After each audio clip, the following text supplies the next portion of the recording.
સિંહ અને વાઘ બે પ્રાણીઓ બંને જંગલના રાજા જેવા લાગે છે. ચાલો એમની થોડી વાત કરીએ. સિંહ આફ્રિકાના જંગલોમાં અને ક્વાસાના મેદાનોમાં જોવા મળે છે. જંગલનો રાજા તરીકે ઓળખાય છે. સિંહની ખાસ ઓળખ તેની જટા છે. જૂથમાં રહે છે, જેને પ્રાઇડ કહે છે. તેની ગર્જના કોની દૂર સુધી સંભળાય છે. વાઘ એશિયાના જંગલોમાં જોવા મળે છે. ભારતમાં પણ કોના બાદો છે. શરીર પર કાળી પટ્ટાવાળી ચામડી તેની ઓળખ છે.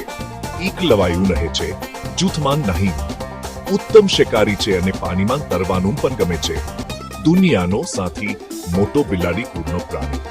તફાવત: સિંહ આફ્રિકામાં વધારે, વાઘ એશિયામાં વધારે.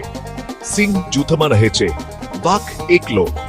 સિંહ પાસે જટા હોય છે, વાઘ પાસે નથી. શું હું તમને સિંહ અને વાઘની વાર્તા કહું? કે પછી તમે એમની વચ્ચેની લડત કોણ જીતી શકે એ જાણવા માંગો છો?